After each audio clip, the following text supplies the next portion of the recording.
Siempre me ha atraído el mundo de la pesca. Desde que era niño, cuando mi abuelo me llevó a pescar por primera vez, sentí algo especial. Él me enseñó cómo elegir el equipo adecuado, distinguir entre diferentes tipos de peces y los matices de la pesca. Esas lecciones calaron hondo en mi alma y me enamoré de la pesca desde el primer momento. En la escuela, pasaba mi tiempo libre sumergiéndome en libros sobre pesca y aprendiendo sobre diferentes tipos de peces. Pasaba todas mis vacaciones de verano junto al lago y cada vez era una nueva aventura. Me interesé tanto en la pesca que incluso soñaba con convertirme en un pescador profesional. Sin embargo, como suele suceder en la vida, el amor llegó inesperadamente. Tenía 21 años cuando conocí a Sara.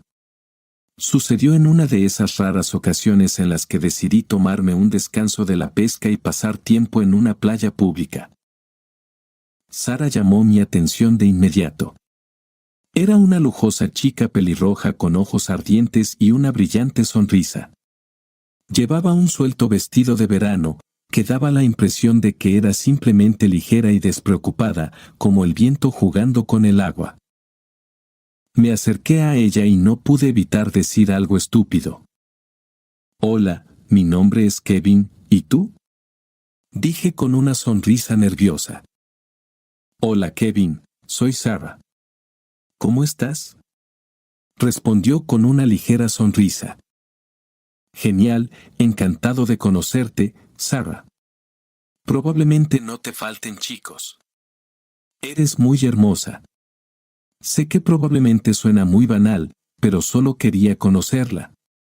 Lamento no haber resistido y haber interrumpido tus vacaciones».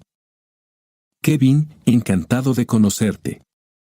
Créeme, si no quisiera conocer gente, ni siquiera respondería a tu pregunta. No me gustan los chicos arrogantes y soberbios que complican todo con trucos para conocerse. Pero tú no eres así», respondió Sara. Comenzamos a hablar y descubrí que a Sara también le gustaba pasar tiempo en la naturaleza. Me contó sobre sus aventuras en las montañas y sus viajes a parques nacionales.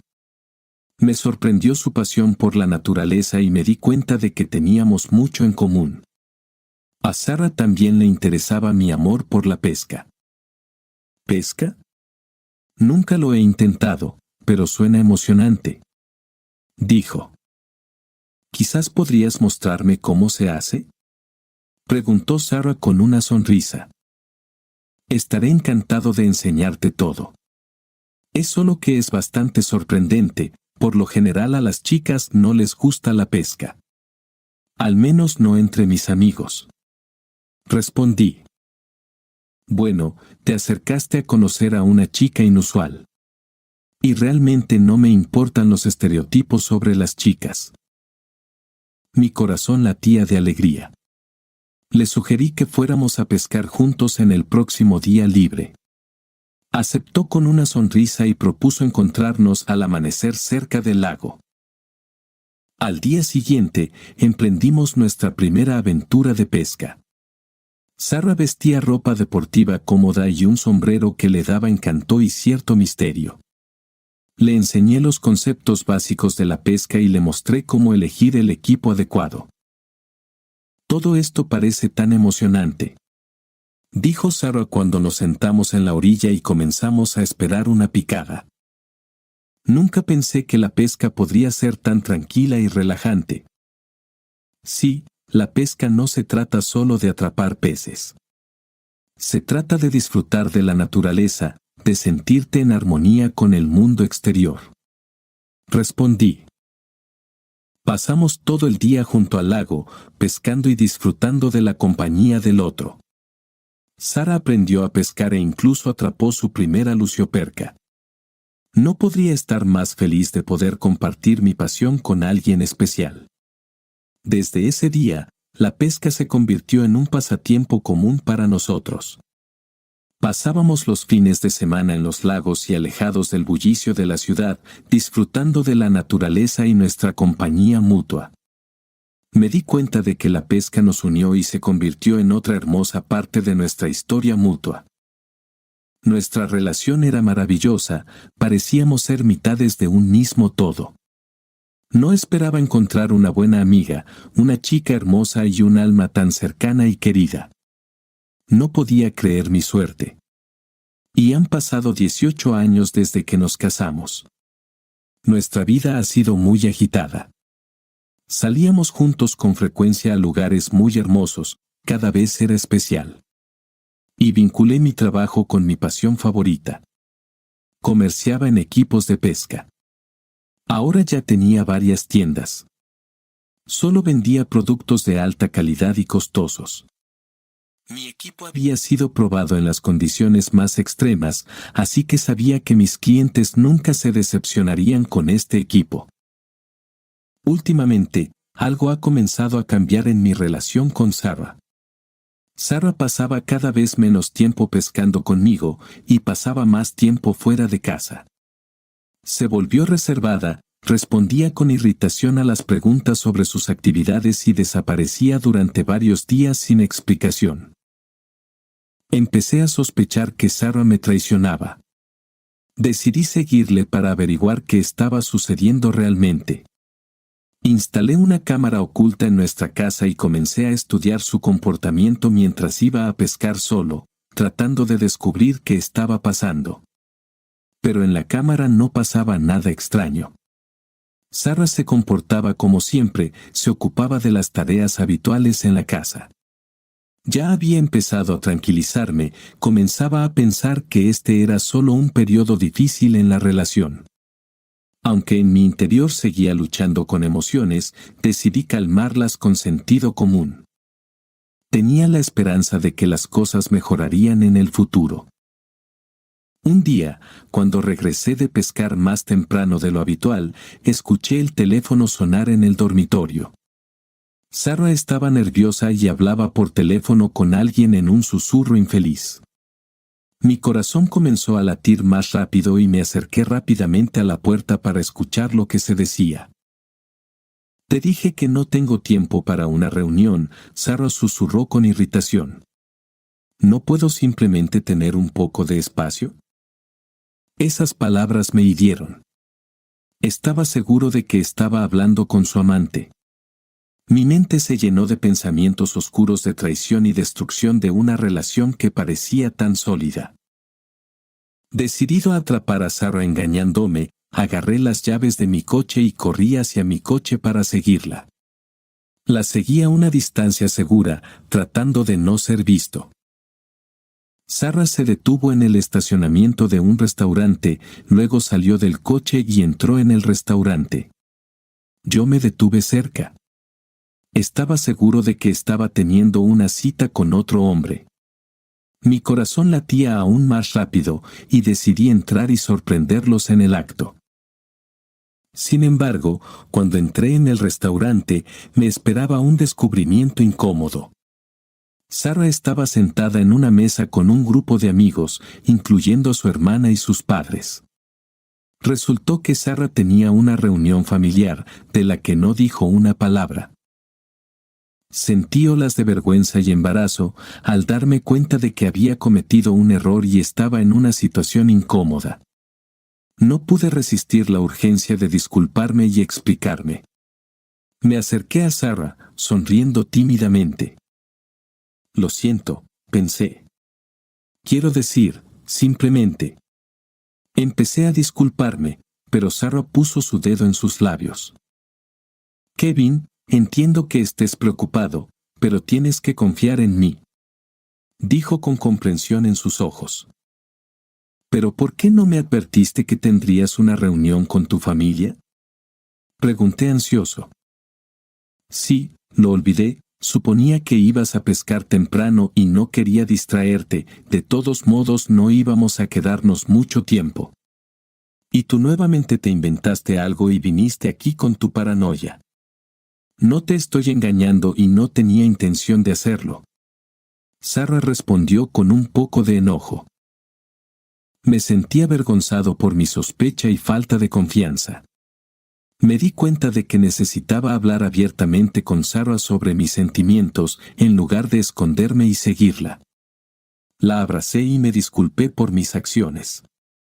Este episodio nos enseñó la importancia de la comunicación abierta y honesta. Traté de no inventar nuevos eventos terribles para mí mismo, y Sarah gradualmente volvió a ser la misma. Volvió a salir de vacaciones conmigo, y volví a sentir paz interior. La historia de mi relación con Sarah dio un giro inesperado. Aunque superamos dificultades en el pasado y encontramos la felicidad en la pesca, el destino decidió poner a prueba nuestro amor una vez más. De repente, descubrí su traición. Ocurrió una tarde cuando regresaba a casa antes del trabajo. Abrí la puerta y escuché voces familiares que venían del dormitorio. Mi corazón se hundió cuando escuché la voz de Sarah y una voz masculina desconocida. Me dolía incluso pensar que Sarah podía engañarme. Con cautela me acerqué al dormitorio y abrí la puerta en silencio. Mi corazón se rompió cuando vi a Sarah y a su amante abrazados. No notaron mi presencia y observé esta aterradora escena de emociones mezcladas, enojo, traición y una herida profunda. Sarah, cariño, ¿cuánto tiempo vamos a ocultar nuestra relación?, dijo el chico impositivamente. Steve, mi esposo es un hombre bastante rico que me provee, y tú solo hablas de hacer dinero. Sarah, tengo un gran futuro. Ya he organizado un gran suministro de licor. Mi tienda trabaja día y noche, haciendo sellos fiscales falsos. Pronto seremos ricos, ya tengo puntos de venta establecidos. Aquí está la prueba de mi hermoso futuro. Hay muchos documentos falsos en esta maleta que nadie puede distinguir de los genuinos, he pensado en cada detalle. Ya veremos, respondió Sarah. No soy tu marido colchón, que solo se va a pescar, yo pienso en el futuro. Y ni siquiera te atrevas a dudar de mí, ahora te castigaré por esas dudas. Gritó Steve y atrajo a Sarah hacia él, quitándole la ropa. Malditos bastardos. Lo sabía. Grité al entrar en la habitación. Kevin. No sé qué decir. Yo. Ni siquiera sé cómo explicar, dijo Sarah con preocupación en su voz. No necesitas explicarme nada, lo he visto y oído todo. Te acuestas a mis espaldas con algún bastardo, y constantemente me acusas de ser paranoico.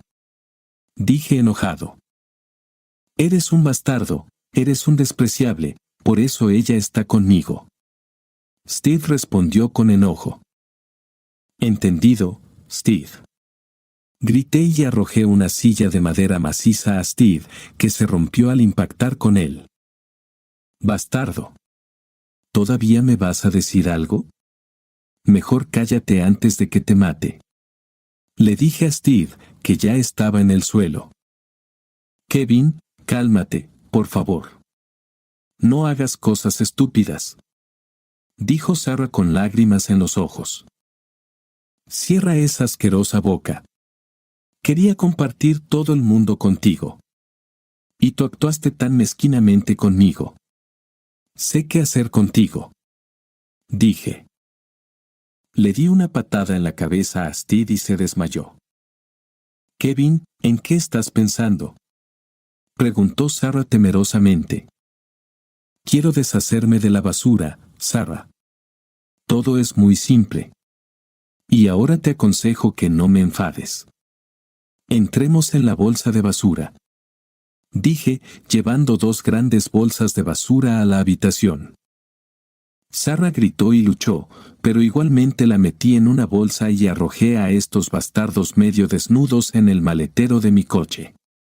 Fuimos al vertedero de la ciudad. Olía terriblemente, pero para esos bastardos, era el entorno más adecuado.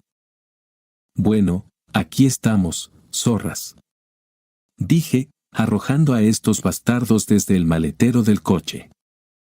Te destruiré, monstruo, gritó Steve histérico, sacudiéndose la sucia mugre. Te pedí que te callaras, bastardo. Me encargaré de ti, ni siquiera tienes que preocuparte por eso. Grité y volví a patear la cara sucia del bastardo con mi bota. Steve rodó directamente a un charco de un lodo hediondo. Y tú, criatura, ya no mereces ser mi esposa.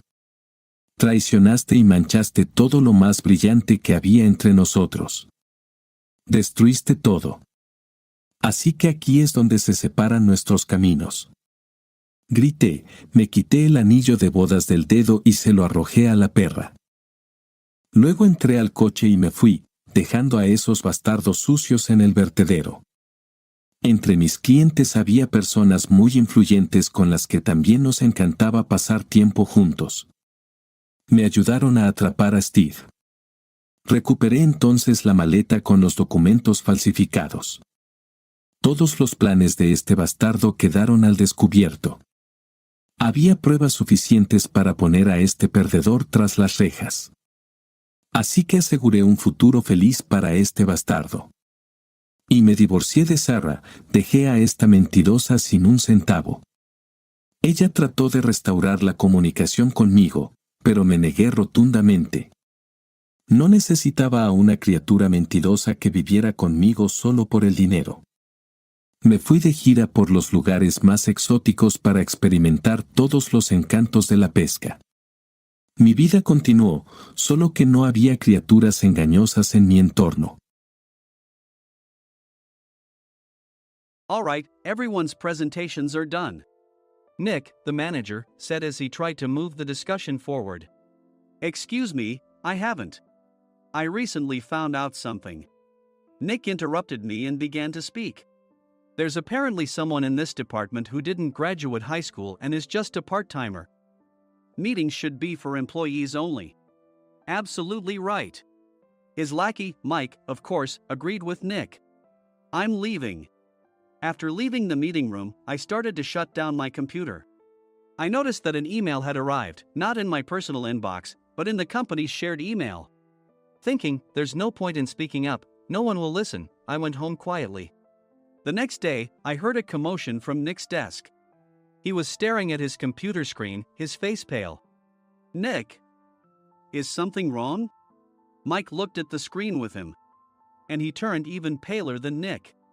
Why is he so angry? Knowing the reason for Mike's distress, I thought to myself, serves them right. My name is Adam. My mother passed away when I was in the 9th grade, and I was raised by my father. Well, you could hardly call it being raised. After my mother passed, my father changed. He drowned his sorrows in alcohol, and though he still went to work, he squandered our living expenses on horse racing. Because of that, I had to start working part-time as soon as I entered high school. Every month, I went to the convenience store with bills in hand that couldn't be auto-deducted from my father's account. Even though I endured it because I didn't want to be alone, I reached my limit in my second year of high school and dropped out. I found a live-in job at a distant inn. Thank you for everything. The day I left home, my father, still staring at the TV, spoke. Take care. That was our last conversation.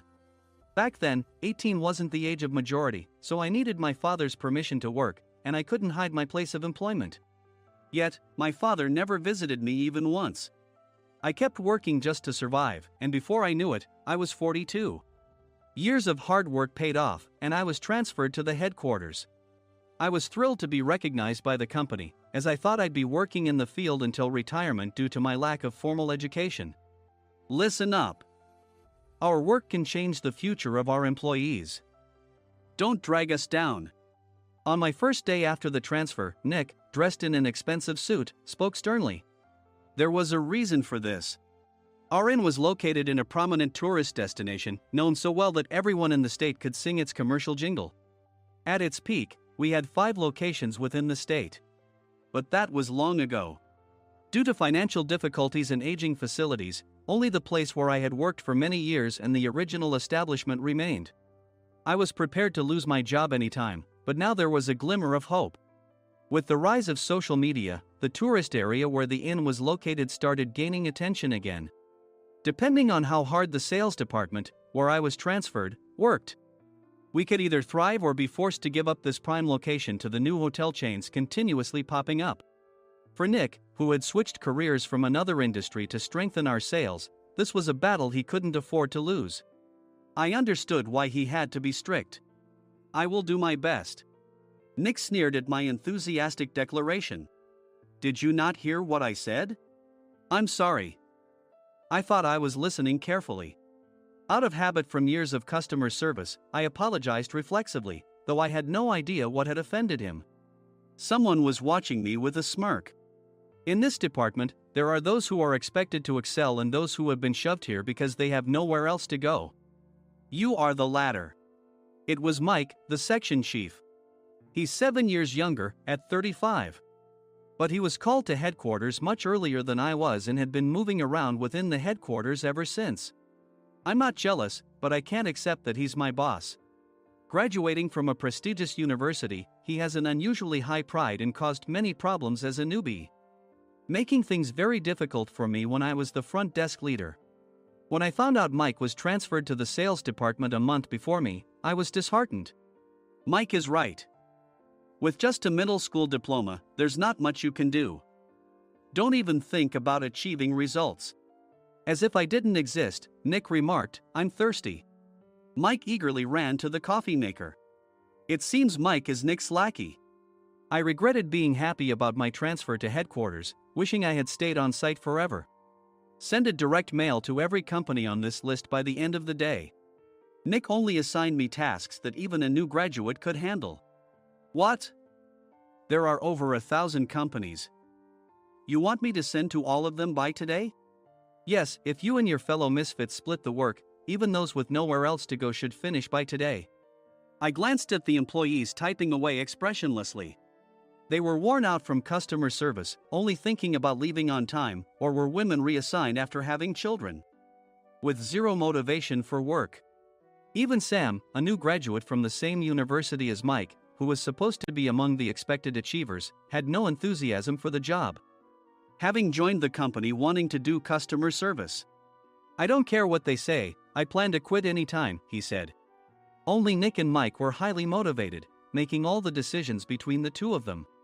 I originally only wanted to work at the inn to survive and had no particular attachment to this job. I swallowed my words, thinking I had no right to reprimand them. About a month after the transfer, Nick told us with a frustrated look. To commemorate the 50th anniversary, we've decided to create a plan exclusive for one group per day. Originally, Mike and I were supposed to come up with it, but our president, Mr. Thompson, insists on hearing everyone's opinions. So, you all get a chance. As Nick explained, Mike began handing out prints. Make sure not to embarrass Nick. If your ideas are half-baked, you'll have to redo them. It seemed that they had printed his handwritten notes by Mr. Thompson, which included several questions and a section for free responses. It made sense why Nick had to seek our input, given that all responses had to be submitted to Mr. Thompson. We were given a week to think about it, and a meeting was scheduled to compile our ideas. My plan is to let guests enjoy both the old and modern America. Nick began the presentations. Guests would watch a master confectioner at a nearby traditional sweet shop make sweets in front of them. The welcome drink would be premium tea in a bottle. Nick's plan was certainly attractive. After his presentation, Nick called on us to present in the order we were seated. Just as I stood up for my turn. All right, everyone's presentations are done. Excuse me, I haven't. I recently found out something. Nick interrupted me. There's someone in this department who didn't graduate high school and is just a part-timer. He was likely talking about me. I joined the company as a part-timer and was made a full-time employee when I turned 20. That was 20 years ago, so Nick and Mike probably had no chance to know until recently. Meetings should be for employees only. Absolutely right. After that, Nick kept creating opportunities to solicit everyone's opinions, purposefully excluding me from speaking. The meeting unexpectedly heated up and went past the scheduled end time. A few people asked to leave, and the discussion continued with the remaining few. Still here? Normally, you'd leave in that situation. Though I had no attachment to the job initially, hearing kind words from customers made me want to make them happier. For someone like me, with nowhere to go, the inn was my home and customer service was my life. I felt pathetic about my current self. I'm leaving. I left the conference room and started shutting down my computer. I noticed an email had arrived, not in my personal inbox, but in the company's shared email. Thinking no one would listen to what I had to say anyway, I quietly went home. The next day, while preparing the DM as instructed, I heard a commotion from Nick's desk. In his haste to stand up, he hit his knee on the desk. He stared at his computer screen, his face pale. "Nick? What's wrong?" Mike, thinking he should be the first to rush over, approached Nick while still wearing his coat. He peered at the screen with Nick. And he turned even paler than Nick. Why is he so angry? Who is responsible for this company? Nick, more irritated than ever, asked, and Mike answered without checking. Probably Sam. Sam wasn't there because he was attending a morning training session for new hires. Nick gave up on getting angry and returned his gaze to the screen. They were looking at an email that arrived right after the end of the working day yesterday. Apparently, no one, including me, had checked it before leaving. The email was from a large company that used us for their annual employee trips. The president and executives of that company also frequently used our services personally. President of the company, Mr. Mason himself, had declared that neither he nor his company would ever use our services again. Well, some companies cancel their employee trips or stop using our services due to financial struggles. Let's just move on. Mike kept wiping the sweat from his forehead with a handkerchief. Knowing why Mike was so agitated, I quietly watched their interaction. Do you know how much revenue we get from that company? We can find other guests to fill the rooms, but we'll lose the banquet costs, gift shop revenue, rental car fees, and more. Moreover, the gifts were supposed to be prepared by the traditional confectionery shop involved in Nick's proposed plan. If it's known that we incurred such a huge loss at this critical time, Nick's position in the company would be jeopardized. Nick took a deep breath, seemingly trying to calm himself. All right, Mike. Go to New York right now and apologize to Mr. Mason. What? You're coming with me, right? I have urgent work to do. I trust you, which is why I'm entrusting this to you. Please. Mike, believing Nick's sincerity, agreed with a determined look on his face, saying, yes. That's Nick for you. Even if Mike went to apologize, Nick would shift all the blame onto him if the client didn't change their mind. Well, it was Mike's fault to begin with, so it served him right. About 3 hours later, Sam answered a call from somewhere and repeatedly apologized, saying, I'm very sorry. Everyone watched to see what was happening. After ending the call, he informed Nick with a weary tone. When Mike arrived at the client's company, he only made things worse, further infuriating Mr. Mason. He was demanding, get his boss here immediately. It was no wonder Sam was exhausted, dealing with such a call right after returning from training. What is that idiot doing? All right, Adam, you're coming with me. If sacrificing Mike didn't work, then I must be next. Normally, I'd want to refuse at all costs, but I saw an opportunity in this situation. If I can be of assistance, I'd be happy to join you. I obediently followed Nick, and we flew to New York. When we introduced ourselves at the reception, it became clear how serious the situation was. As the receptionist personally escorted us to the president's office. Angry voices leaked through the door, making both Nick and me uneasy. Excuse me. I'm Nick, the supervisor. I understand my subordinate has caused you trouble, and I deeply apologize. Nick, with his experience in the corporate world, knew enough to offer an apology before excuses.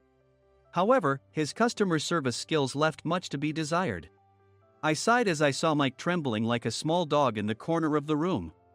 What kind of training are you giving your subordinates? Mr. Mason glared at Nick with a red face. The intensity of his gaze made even Nick take a step back. Regrettably, I joined this company only 2 years ago and was unaware of Mike's issues. I should have identified his shortcomings sooner. Indeed. I should have realized sooner. No sensible person would come to apologize and then give a lengthy presentation on the drawbacks of not using their in. Nick froze, his mouth slightly open. Suspecting the worst, I picked up the documents that had fallen to the floor. It seemed Mike hastily prepared these documents on the plane, listing the disadvantages. Disadvantage 1: if you change the venue for the company trip, employees might suspect it's for cost-cutting reasons, leading to a negative impression. Reading it aloud half-jokingly, Nick snatched the papers from my hand and checked the contents with a furious expression. Among the stack of documents was a receipt from a nearby convenience store's copy machine. I felt a pang of dread, hoping he hadn't shown the receipt as well.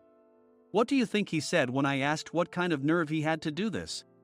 I'm very sorry. Faced with the dire situation, Nick must have thought there was nothing left to do but apologize. In a voice smaller than I'd ever heard from him, he uttered words of apology. He said, "I'm a Harvard graduate. I don't believe I said anything wrong." Mike! What have you done? Forgetting his plan to pin the blame on Mike, Nick yelled loudly, even in front of Mr. Mason. "I didn't do anything wrong." "You're still saying that? Look at him." Mike pointed at me with a shaking hand. "I was assigned to headquarters in my 20s and now I'm a section chief. This guy only made it to headquarters at 42. Everything I've done proves I was right. So why are we losing the contract?" Having said his piece, Mike collapsed to the floor. "Of course. You were sent there because you had nowhere else to go." Mike never expected to hear such words from someone he looked down upon. He lunged at me, and Nick hurriedly stepped in to stop him. "Mr. Thompson told me Mike is a quick thinker, and to take good care of him." There's no way he was pushed aside. "Don't make things worse here. He didn't say quick thinker, he said only quick-witted, didn't he?" I don't remember that part. I recalled the many troubles Mike caused when he was a newbie. When Mike was on the front line, his pride was so high that he never apologized to customers. Customer service, especially in our job, doesn't work alone. It brings both good and bad situations. If the front staff or housekeepers made mistakes, or the cleaning company didn't properly clean a room, one had to apologize to the customers regardless of personal fault. Mike, in such situations, would never apologize, insisting he wasn't at fault. This often angered customers, and as the front desk leader, I frequently had to apologize on his behalf. He caused complaints and disrupted operations, which is why he was quickly moved to headquarters. In departments where he didn't interact directly with customers, his quick thinking was beneficial and things went well. But it seemed his flaws were starting to show. Corporate reservations are supposed to be entered into the system by the sales representative. But a quick check yesterday revealed that more than 10 items were missing from the client's reservation. The handover document clearly stated what needed to be prepared. Why didn't you enter it into the system? Why do we have to give them special treatment? Filling rooms near the banquet hall, setting up all the food in advance. Specifying the brand of wine, they're too demanding. No wonder he always angered customers, I thought, feeling a headache coming on. Grouping them in rooms near the banquet hall is for our benefit too. It makes it easier for the staff to set up beds and serve breakfast since everyone's schedule is synchronized. As for the other requests, Mr. Mason suggested them to lighten our load. I didn't know that. Nick finally seemed to realize that Mike was the one who had angered the client. What did you say to them? I just told them we wouldn't give them special treatment anymore. We shouldn't waste effort on things that don't bring in money. I was utterly exasperated at his lack of understanding of customer service. Of course, we shouldn't comply with unreasonable demands. But carrying over successful practices from past stays makes customers feel remembered and enhances their experience. Good memories encourage repeat visits. That's part of our job. I looked down at Mike, who was sitting on the floor. In our job, nothing is a waste. Mr. Thompson likely moved you to the sales department, hoping you'd finally understand this. How do you think he feels now that you failed to meet his expectations? Mike, tears in his eyes, fled the president's office.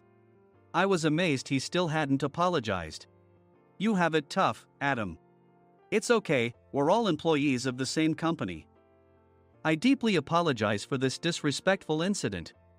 Especially after all the care you've shown us. If it weren't for you, Adam, I really would have stopped staying here.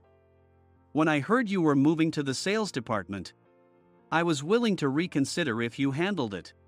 Seeing us talk so amicably, Nick's face contorted. Do you two know each other? Adam's service is excellent. I always requested him specifically. Normally, we don't accept specific staff requests, but we made an exception for Mr. Mason, adjusting my shifts accordingly. He had personally stayed at our hotel just before my transfer, and during casual conversation, I mentioned, "I'm moving to the sales department soon." If I hadn't told him then, things could have been much worse. "Please continue to take care of us. I look forward to it." On the return flight, Nick awkwardly offered me a can of beer. It's still working hours. Of course, I had no intention of forgiving him for a single beer. Nick might try to pin everything on Mike and avoid any consequences. While pondering this, a startling fact came to light. "Nick, the tea bottles for the plan have arrived." I handed Nick a bottle labeled with our inn's name. "They look good." "What are you talking about?" "These are plastic bottles. I had assumed we would use the trendy, high-end bottling tea. But what arrived were ordinary plastic bottles of tea with customized labels. The only unique aspect was the label, which had the inn's name, making it look customized. Upon further investigation, I discovered that a substantial amount of money was set to be paid to the tea company. It was priced like bottling tea. Does this plastic bottle really cost $100 each? The tea inside is specially blended for us. The extra cost is for that. Wouldn't it be better to use another tea company? Or is there a specific reason we must use this one?" As Nick continued to make excuses, I showed him a printed email. I informed the tea company's president, Mr. Mitchell, that we discovered irregular payments and he confessed. He said you two were high school classmates and planned to split the extra money. That idiot. Why did he confess? That's not important. You should worry about yourself, this could turn into a police matter. Opening the bottle cap, I suggested. How about calming down with this tea? It supposedly has a relaxing effect.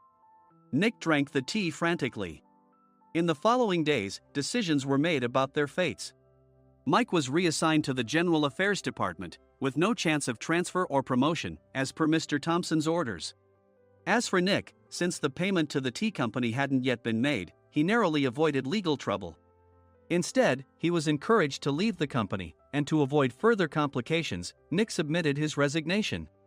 Rumor has it that connections between HR departments have made it difficult for him to find new employment. Even though it was good to have those two gone, something unexpected happened in the sales department. Everyone became motivated and united in refining the 50th anniversary plan. In the end, my plan was adopted. We collaborated with the Tourist Information Center to provide personalized guides. The plan, tailored to the number of guests, was truly special for the 50th anniversary. "Hey, is Adam's family coming to stay?" I immediately booked that special plan for my family. Sam noticed it on the reservation list and quickly picked up on it. "Yes, I'm inviting my father." "That's great.